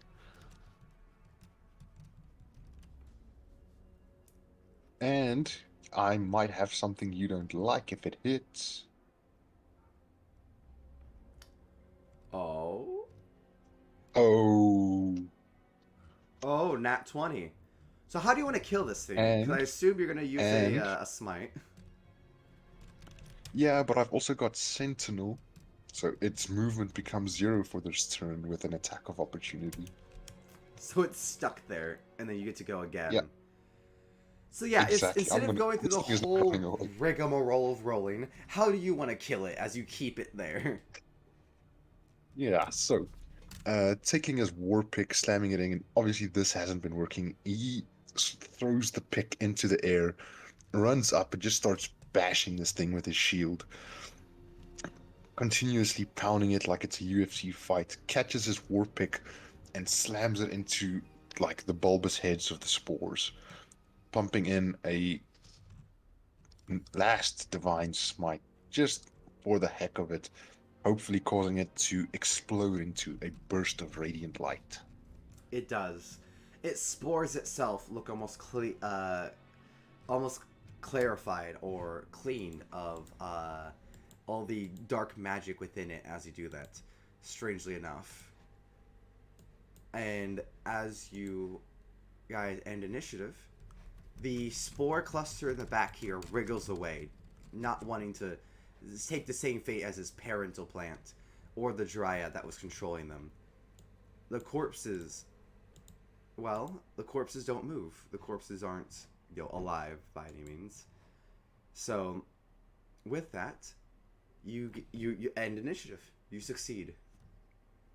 Perfect. So, as initiative ends, Vorik's going to jump down to Reyna and Melvin, and he's going to heal both of them for 10 points. So that's going to be 20 points with lay on hands that I use. Perfect. You don't heal them, fully, but you do heal them quite a bit. And then he's going to use another 5 on Mikael. I thanks. God, that dryad. He gets up. He seems like a little frustrated. I am a man of the woods. I cannot believe I let it get up on me like that. He literally kicks dirt into the hole and tries his almost to insult. It spits down the little pit he almost fell into. Sorry about that. I'll keep more of an eye later. Yeah, yeah. Um, this was, you said it was a couple of hours later and we left midday, so it's starting to get dark and we haven't reached that cabin yet. Should we he looks at me, Kyle. Do you think we'll still reach the Yes, cabin with the daylight left, or should we set up camp? we'll make it. I think we can make it. Now, what will happen there, I know not. It will be dark by the time we get there, but I think we can make it. This is the part where I say, I have dark vision. Perfect. So does Melvin, and so does Reyna. I don't, but How far do they have dark vision? 30 feet, I believe. I've got 120. Fair enough. So you'll probably be the main head of the spear here. But Melvin does say, "Shall we loot the corpses and get what we deserve?" Oh, I've got a shitty feeling it's a bad idea, but fuck it. That's why we attacked the thing. Let's loot the corpses. So first things first, dragging out the loot pouch that every monster has within the plant monster. Or in reality, instead of an actual loot pouch, it's probably just its stomach full of undigested stuff from when it's the captured adventurers. You're able to find about 35 gold, 2 diamonds worth 50 gold each, and a minor potion of healing within its gut.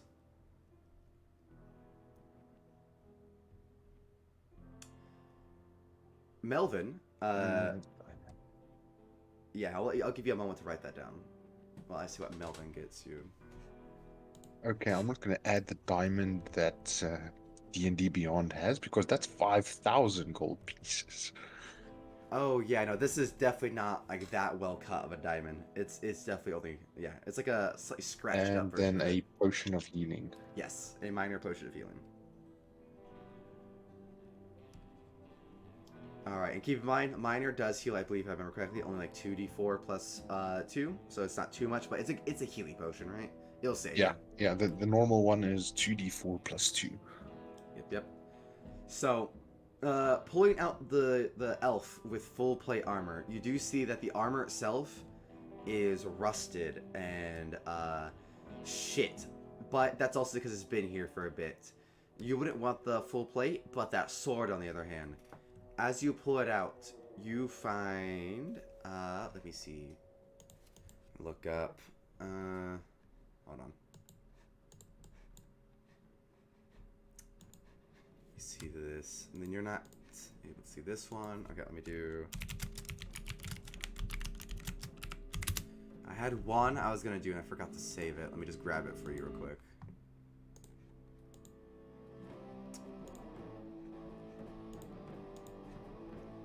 Maybe the Sword of Kaz from Vecna?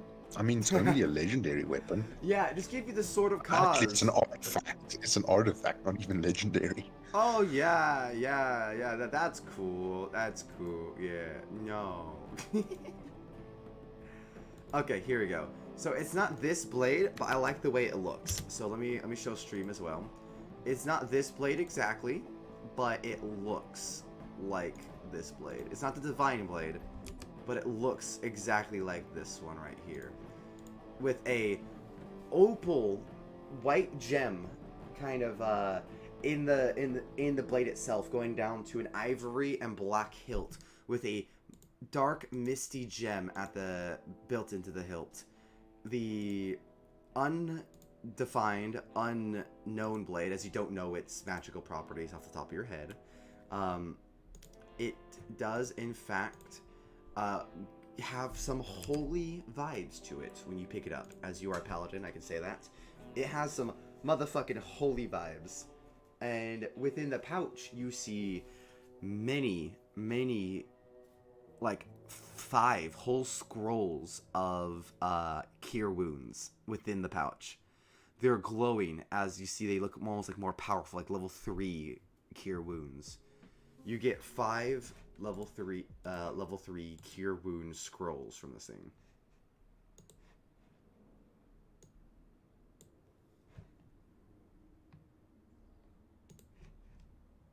Like that's actually insane.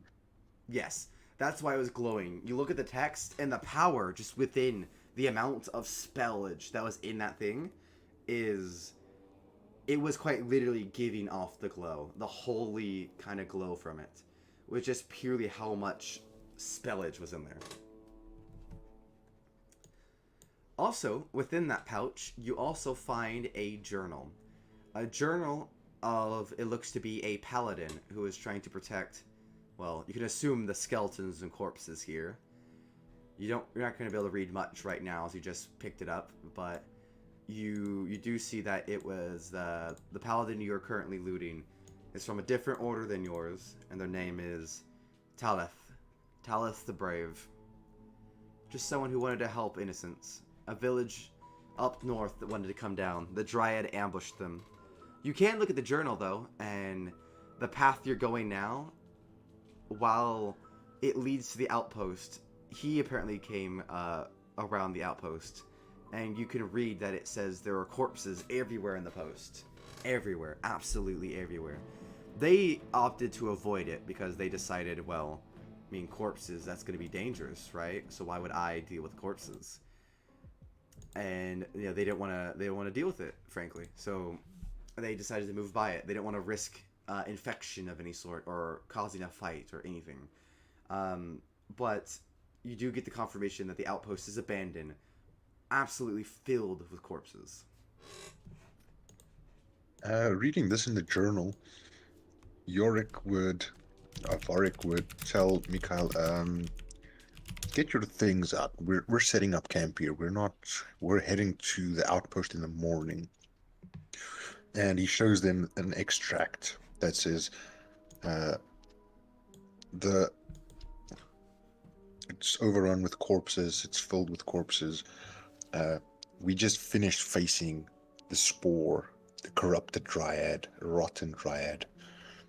Let's rather get there good, clean, fed, and healthy, because you don't look too great at the moment, Mikhail. But what if we get? But that like the outpost is a secure area. I can't guarantee.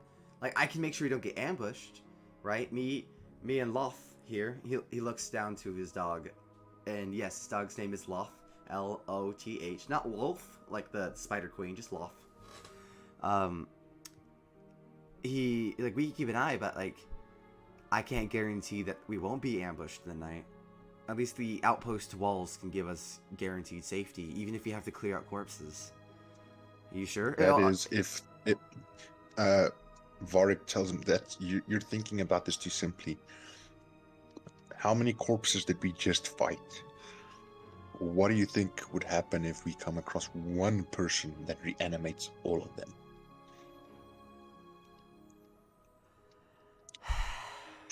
Yeah. Let's set up camp here. It's a defensible position, obviously. It's got the backdrop. There's trees. There might not be a lot of food around, but I've got rations if you need it. Yeah, we have rations, and Let's leave in the morning. Hunt. All right, fine. I'm convinced. I'm just worried. Taking an extra day, and I know it's only an hour away, but like taking night to sleep here, and then go clear the outpost, to go then like check our positioning and stuff, and like it's just gonna take time. And I know it might not even take a whole day. I know. I'm just worried because the longer we stay out here in the forest, the more likely we are to die. The quicker you trapsize through this forest, the quicker you are to die. You never go in half-cocked or rushing. And he sort of looks up at Mikhail like, a lot of people die from thinking they're ready when they're not. This is the moment where you don't have the luck to think you're ready. You have to be ready. All right, fine, yes. You see, he like crosses his arms a little bit, and kind of not in like an angry tone, but more just like all right, like I get it kind of way, Moving the rocks with her mold earth, Reyna sets up a wall around you using the kind of walks. Of course, it doesn't cover the whole thing. This is only a few rocks. Well, she does the best she can to kind of clear, like essentially block off this little pathway here, right here-ish, all the way up there. You guys set up a camp here as it does start to get down to evening. And while it's not quite dark yet, by the time you do get dark, it does get dark. It's a little bit after you've got your campfire going, etc. And Reyna looks to you. Got darker quicker than I thought it would. It keeps getting darker quicker every day. Have you explored much beyond the initial city we were in, Vork? I have not spent that much time adventuring, honestly, no. It's mostly been just getting to the surface world. You'd be quite surprised that there's a lot of interest into the Underdark, but it's like a labyrinth trying to get out.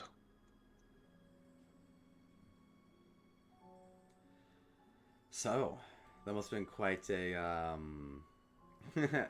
a shock to come to the surface just to find the literal apocalypse going down, huh? It wasn't that bad when I came out, but yeah, this is not what I would call very cheerful. But and he gives like grim smile. We'll get through this. We'll all make it through this. That's why we're heading to this village. We might just have a way to fix it. Melvin speaks up. From what I've heard, like stealing and pickpocketing from people, I think everywhere's fucked like this. Not like the disease, but different places, different things. I saw a tornado with faces once, like a while back, like a month back when it first went down, or a little bit beyond a month back when it first went down. I I remember seeing stuff like that. Then I moved here quick as could be. I He grabs his head. Was it only a month ago? Was it 3? I don't even know.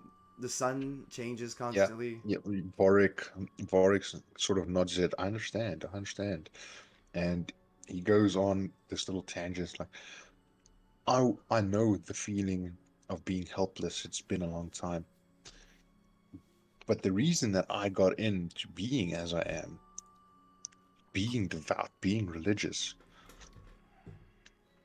Ilmater is not a god of strength, of light, of life, of death.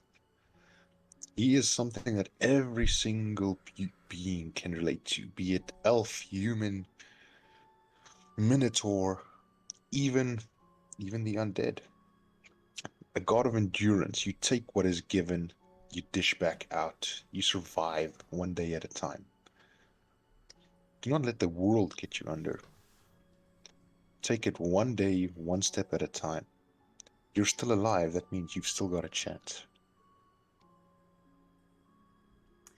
They all look at each other, look at you, kind of just look back at each other, look at the fire, you know, each of them looking at like something differently that they think. Melvin speaks up. Yeah, yeah. Let's just try our best to keep it that way, huh? Keep ourselves alive. That's what matters, I think. Our who's keeping watch tonight? And Mikael kind of just speaks up. I'll do it. If you can let me, I'll do it tonight. If you just let me sleep during the final few hours of the morning, if one of you could just stay up and just keep an eye, that should be enough for me. At least right now. Since things started, I've gotten used to not sleeping as much. I'll take the final shift off of you. You can get a break. Don't overexert yourself. Yeah, sounds good. As the evening comes to a close, the campfire is still roaring between y'all to keep you warm. You fall asleep, Vork. You think of being back, or dream of being back underground again. You dream about coming up, and you dream about what you initially wanted to see, you know? When you came up here. Adventure. You weren't really sure what you wanted to see, but you wanted to see something. The fantastical things that used to go through your mind that could have been here. And all the, in a way, still fantastical, just horrifically fantastical things that you've gotten to see now. You thought about, like, a baby that was like a spider once that you've seen. You thought about, people who mutated after the fall and how they must have felt being changed by force. You dream about all these things going on in the world, and then finally, it kind of just ends on Yorick.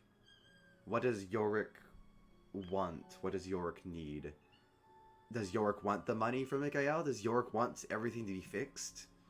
Does Yorick just want to be happy, sad, mad? All these feelings come around you, Yorick. As the moment you center yourself, you focus on yourself, you wake up. As Mikael very calmly wakes you up. Hi, I need that nap now. He gives a little bit of a nod and thinks to himself, I'm doing a lot of work protecting these. And he looks over them. Essentially, these kids. Hopefully, hopefully it will be worth it. Once they're safe, their town is safe, I think it's time to move on to the next one. Let's see if we can't be that little light in this dark world. And I just have this image of almost like Dragon Age Inquisition, where there's a dark, overlooming cloud. But Mm-hmm. just thinking this, it's like a dim light shining, giving you the faint rays of hope. Mikael kind of like sees this in your eye, He just kind of looks to you. You know, Bork. What god did you say you're a paladin for?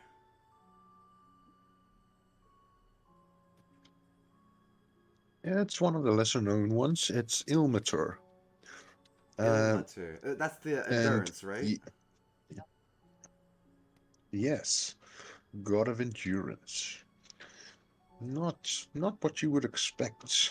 He gives a little laugh, points to his body. Not what you would expect from a gnome. No, no, not at all. But it fits you. And I don't know what that means when I say that, but I just wanted to say that fits you. Thanks for that speech last night. I've been thinking about it while I was on guard. Let's go keep fighting to stay alive, shall we? And he goes to lean back and rest his eyes and sleep. Yeah, you go and take a nap. Vork, as you're going around, do you want to use your passive perception or do you want to roll for perception? Passive. Yeah. Passive perception is 22. Fucking of course. How'd you get 22? I only see 19 on your passive perception. I've got no. Oh, it's probably because remember I changed the persuasion to perception, and it gets a That's +3 right. for the efficiency bonus. Oh yeah, let me reload your character sheet then. Hopefully it updates it right. There we go. There we go. Apologies about that. Okay, so 22. You can see, if I'm just being damn well honest, you have a 22. So I at this point, I feel like I gotta tell you this. Yeah, you see several people, humans. You not right away, like maybe 30 minutes into your watch, you're pacing around the camp, and you're going by Melvin. And as you look at Melvin, you see from the corner of your eye movement, and you see what looks to be bandits, masked bandits, maybe 3 of them. They look to be pointing towards your direction. You can't really tell where, what, or at who, or if they're even doing someone specifically. Maybe they could, for all you know, they could be the remainder of that party who is slain by the spore trap coming to try to save them, finding it to be gone already. It could be bandits. It could be, I mean, either way, they look like bandits to you. They got masks on. They got ragtag equipment. But then, as quickly as they come, they start to scamper off.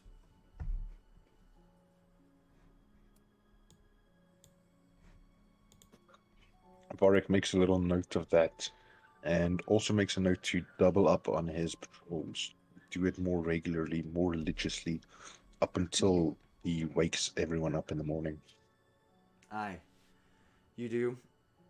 And as time goes, another hour passes. And as you're now facing the northeast side of the camp, you see again, this time, not a bandit, but what looks to be a creature. You see movement from the tree line, and you just see, you hear, I think is a better way to put it, you sense wiggling, squirming, squelching. Goes past the tree line. You see what you think looks almost like a fat Squidward from SpongeBob, like a shadow of him. Imagine kind of that like shadow of it, but real big, fat, obese even. Imagine like, I don't know if you've ever seen it, like the horrific monster-inspired SpongeBob art online. They really do some horrific drawings of that shit. Kind of what is in my mind of that, of this like almost octopusian kind of Cthulhu-esque horror as it looks at you. Yeah. And once again, it doesn't even look at you. It almost looks through you as it just keeps passing by. Almost as if it made a decision. I'm not hungry, and it keeps going by you. Yeah. Yeah. He makes a note of which direction that thing is going. So the bandits went south, completely south, towards the mountain. This thing goes southeastward, but definitely still south, but more eastward, as if going back to the water of the mountain. I fucking knew that. Then, as time comes, the day rises, the sun rises, the day breaks, and you are okay. But really, you're okay. Nothing happens. Everyone wakes up. Melvin looks at you. Anything happened while we were asleep?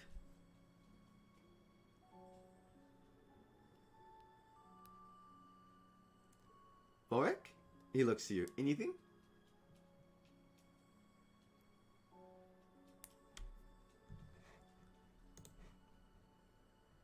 Darren?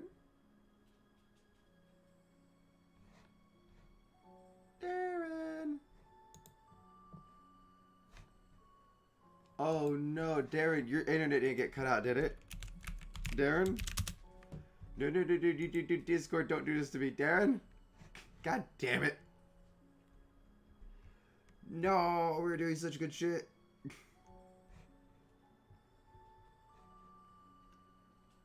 Hold on, let me try to disconnect and reconnect for him.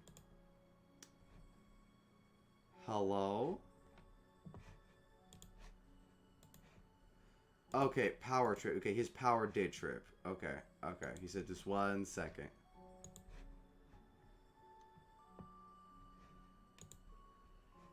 All good, everybody. Okay, he's still good. He just needed 1 second. His power tripped.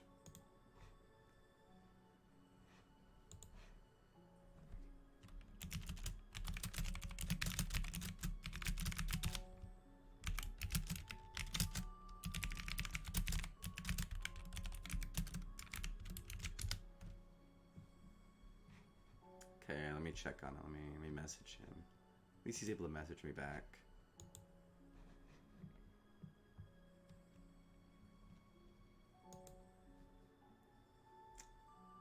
Oh god, the one sad part about doing D&D, you know, far away from each other. We're not in person, so if a power goes out or anything happens, it's like an issue.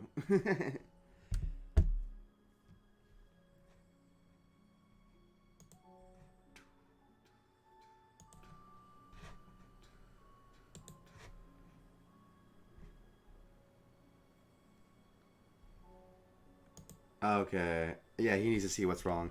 All good, dude. If you're listening, all good. We have to end a little early because Darren's internet goes out, but that's all good. We'll end it right there and we'll start it up right here next time. All right, Nadia, who is live? Who is live for us to go raid?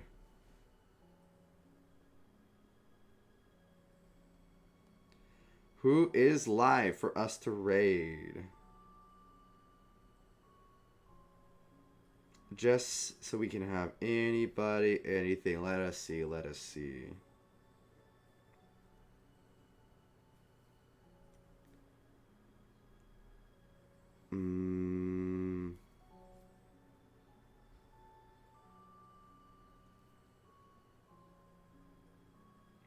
All right, there we go. Let's see. Let me see. Okay, got it finally up. Nadia, if you don't have anyone that you want to raid, I might just go raid,